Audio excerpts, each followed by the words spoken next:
Good morning, good evening, good afternoon, wherever you are. This is Two Tokens with the podcast today with Jonny Fry in the UK and Pascal de Keyser also in the UK.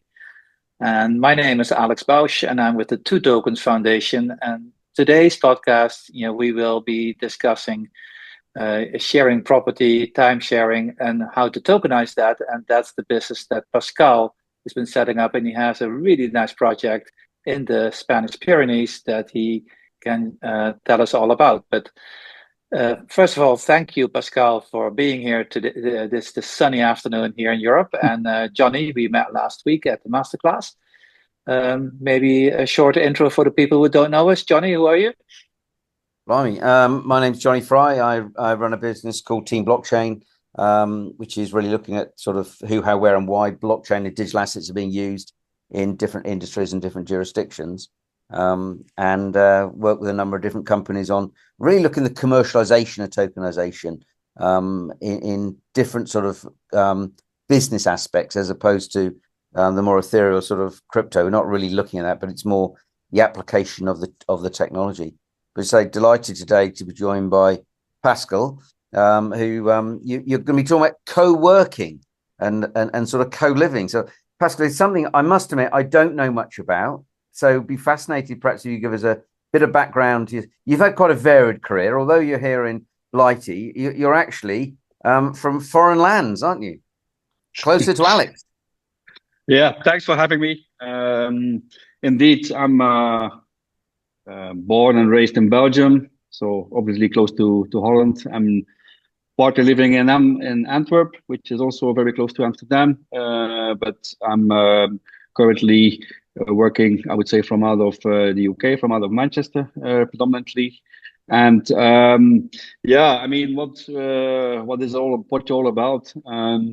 It is indeed trying to solve a big problem, which is the affordable housing problem. And we believe that co-living and shared living projects and concepts are part of the solution, the affordable housing, but also to a growing threat of, I would say, loneliness, which is something which is affecting different types of people, different types of demographics, even though being hyper-connected, I think it is something that is, you see it popping up more and more. And that also, I would say, without wanting to jump already in all the drivers, but one of the main drivers why co-living, shared living is gaining traction predominantly in Europe, but it's also spilling out now, I would say, heavily in the UK.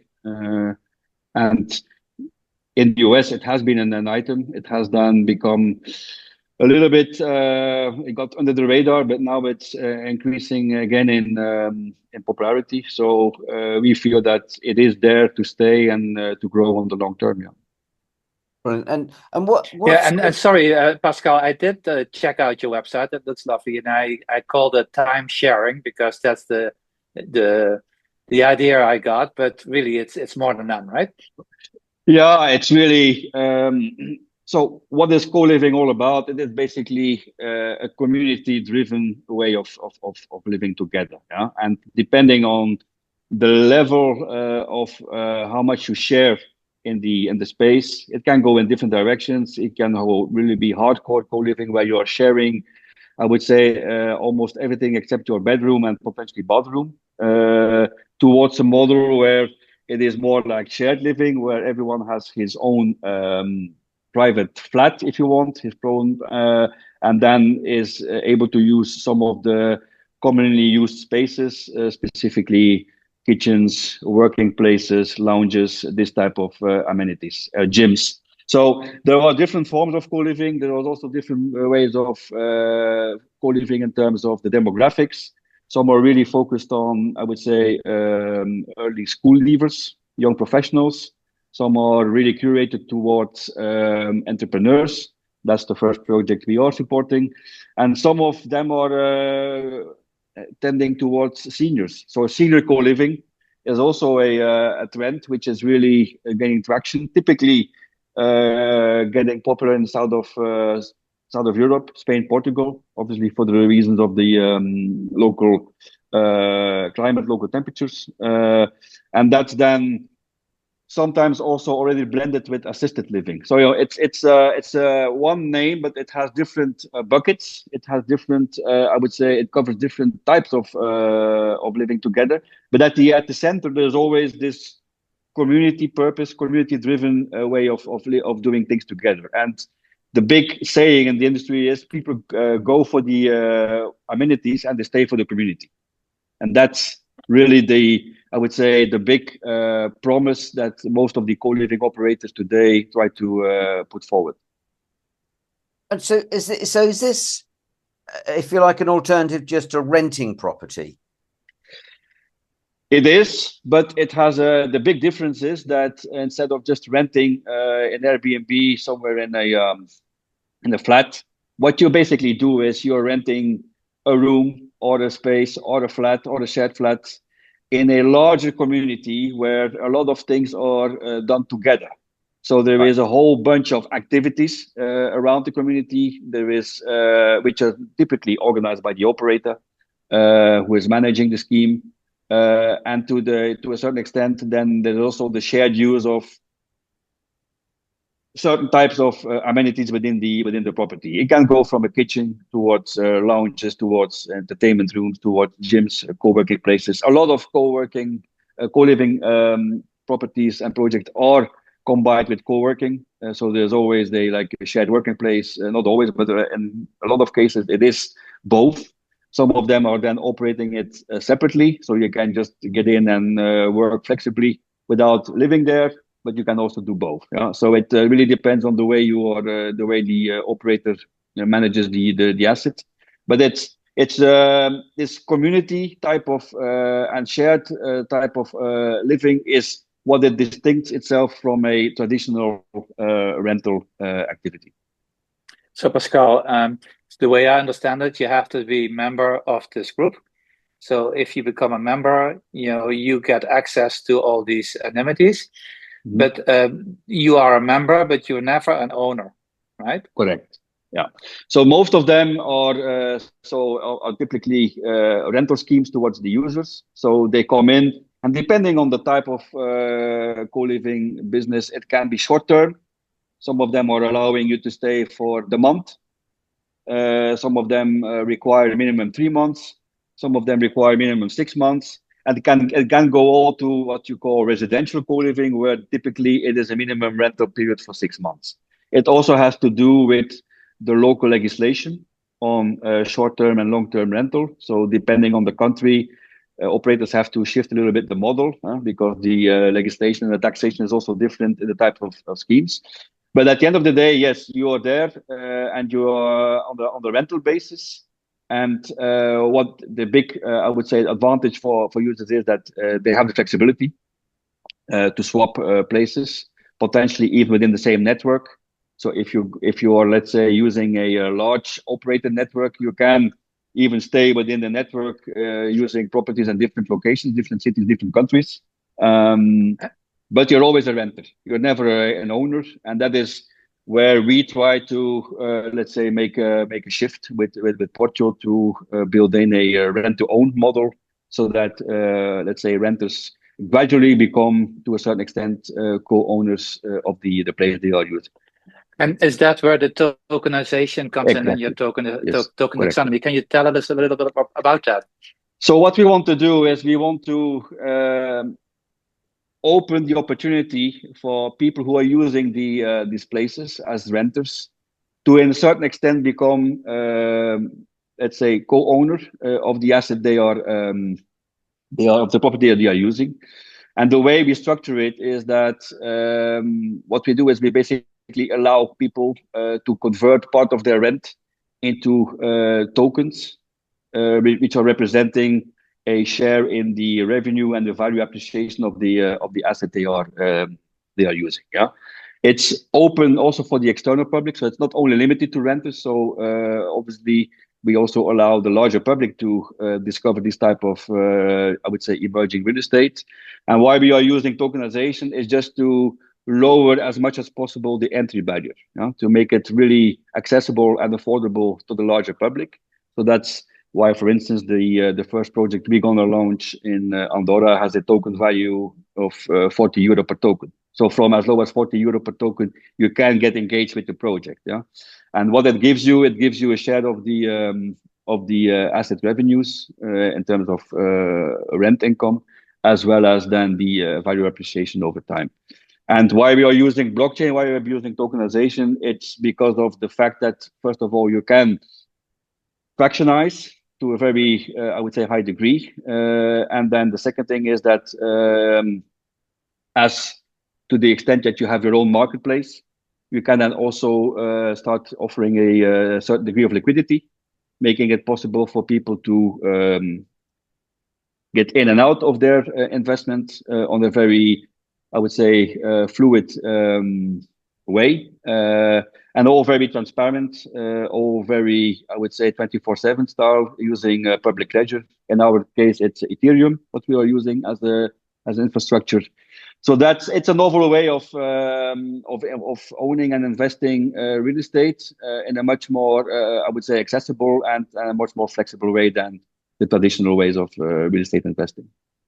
So Pascal, this is a way if someone wanted to get exposure to real estate as an investment, they could make a small investment, and the tenants are the co-living people, and then at the end of 5-10 years, then the building could get sold, and any appreciation or depreciation that would be not down to the co-living people, but that'd be down to the owners or the funders, the investors. Yeah, everyone who is then owning tokens, and ideally the token owners will be tenants as well as external investors. So it's difficult to fund projects only with tenants, because then you really need the large scale projects. So at the end of the day, it will always be a mix of users and people who are genuinely interested in this type of assets, this type of projects. Potentially because they know people who are living in it, potentially because they understand I would say, the purpose of these projects. These projects are typically driven by a lot of focus on ESG, on human well-being. So it's, I would say, a different type of real estate than the traditional rental or BTR real estate. And so yeah, that's the promise, and that's the model real estate tokenization in general is putting in place. And we are focusing then ourselves much specifically on the co-living, shared living type of assets, and then even more specifically at this moment in Europe. This is so Pascal, just a question on the token, huh? So and of course, 2 tokens, we are specialized in token taxonomies and different types of tokens and legal and regulatory. And I'm curious, right? Because you tell us that on the one hand you have a token which serves as a bond, because you ask people to invest in real estate that is fractionalized, and in fact they own part of the real estate. So you have a token that represents the real estate, right, in a fractionalized way. But you also use a token that make people a member, right? It's a membership token, and that gives them annuities. How have you gone through the legal regulatory hoops of this, and where are you registered with your project? So from a use case, from a utility, the token itself doesn't give access to amenities. There is no utility linked to using the place embedded in the token. The token is a pure financial instrument, which is issued by our structure in Luxembourg. We are incorporated in Luxembourg using a segregated securitization vehicle, which is basically issuing the investment opportunity and tokenizing it. And we incorporated that structure end of last year in 2024 November. We are able to operate under the securitization law in Luxembourg applicable to a certain threshold. Is that according to the MiFID regulation? Yeah, so as long as you're under a certain number of projects you are tokenizing on a yearly basis and a certain volume, you are exempt of certain, I would say, regulations/licenses. We are at this moment, as we are starting off, we are in this time in this play, if you want. We know that when we will start growing in size and in number of projects on a yearly basis, we either have to go for a MiFID II rule, or the other way is potentially looking into the MiCAR framework. So that's in front of us. We are able to do it now in a compliant way.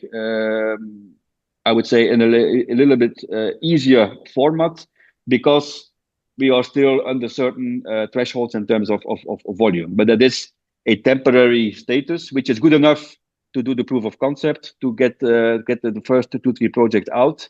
But we know that we still have some work to do on the legal structuring, hopefully in 26 or 27. And have you got any thoughts? I know the first one is Andorra, as Alex was saying. Any thoughts for other countries that look particularly attractive? Yeah, typically co-living is very attractive and very, I would say, it's really getting more and more mainstream in Southern Europe. So it is typically Spain, and then in Spain you're talking about Barcelona, you're talking about Valencia. These are like I would say the hot locations at this stage. Although there is also legal scrutiny there, because what happened to Airbnb in Barcelona because of the restrictions on short-term rental is also something that you have to keep in mind when it comes to co-living. Co-living and the scheme of co-living are outside the Airbnb scheme, so there is no, I would say, pressure from the local government yet. But it is obviously something that is potentially also it's something you have to be aware of. And Spain is sensitive to this. It depends also on then the cities. Valencia, for instance, is a more flexible environment for the moment. It's also how to say, to a certain extent, it brings affordable housing to the city, but the debate is then also with the local authorities to which extent it doesn't push out local inhabitants. So the same discussion you had with Airbnb is also something that could happen in certain cities across Europe. So when it comes to popularity, it is Spain, it's Portugal. Portugal, typically, a lot of co-livings are living around Lisbon or living around Algarve, Madeira. It's growing substantially in Italy as well, even in the south. And Pascal, sorry to interrupt. I have a house in Spain myself, so I know the intricacies. But what I'm interested in, you mentioned secondary market and getting liquidity, right? So how does tokenization provide extra liquidity for you, or does it not? Do you trade the token on a secondary market? Or I imagine that if you want to do that, you need extra licenses. What is the future outlook on that? So how we are building our case is we have our own marketplace.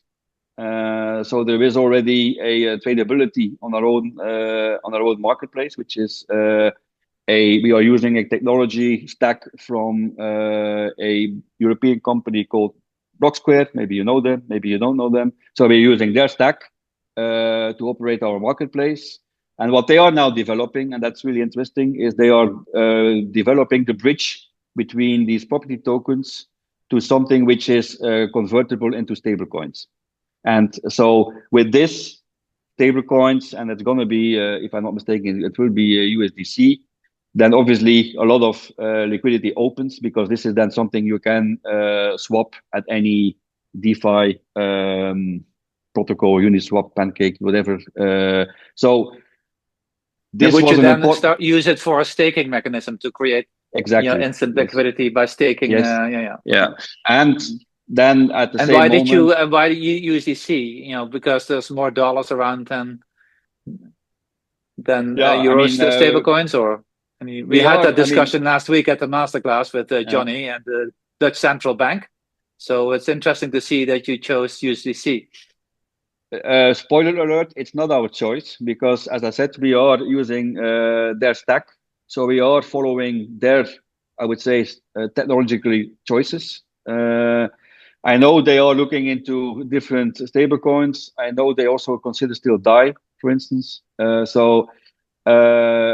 know that USDC is part of what they are really actively looking at. But I mean, we are a little bit depending on the assessment they make at this moment, because I said for the moment we are using a white label technology just for the proof of concept rather than develop the whole infrastructure ourselves. But at our end game is also to have more IP internally. So that's something we start working on, and at least in terms of planning. And what is really the big, I would say, promise of this evolution now they made is that at the end of the day, it will open these property tokens to stablecoins, and that will bring obviously the opportunity to also then start a collateral business, DeFi lending, DeFi. So lending and borrowing using the tokens. So new opportunities will pop up. They have this on their roadmap for this year, partly, and early next year. So that's quite exciting. So I think while the liquidity was when the protocol started was relatively limited to their own marketplaces, they are now opening it up using their point token. That's what they are using, bridging the property tokens to stablecoins, and that will change the opportunities for what we are doing also importantly. And Pascal, how can people find out more information about co-living and about what you're doing and contact yourself? Is LinkedIn the best bet, or do you have a website? LinkedIn for sure. I'm quite active on LinkedIn. Please feel free to follow my my posts, my whereabouts on LinkedIn. We are quite active with the company on LinkedIn. Obviously, there is Portio.capital, which is our website where you can also discover the first project, which is about to be launched on the second half of May. So we are very close of the official launching. So it's also why we are quite excited and pumped up of finally getting to that stage, because it has been an interesting journey for the past, I would say, 2 years. So yeah, I think LinkedIn, and then our website, and we are also increasingly getting into X. So Portio Capital is our handle there, where we are also more and more engaging with RWA audiences on X. So yeah, I would say LinkedIn and X are the most used channels next to our website at this stage. Super. All right. Well, look, thank you very much for joining us today and explaining about co-living, and it'd be great to get an update from you once you've sorted out Andorra as the first project. And interesting, Alex, see another completely different business using tokenization and in Europe. So once again, Europe leading the way, it seems. Yep, and there are many real-world asset use cases actually going live. So it's going to be interesting to see how Pascal's project will accelerate and how the adoption will take place.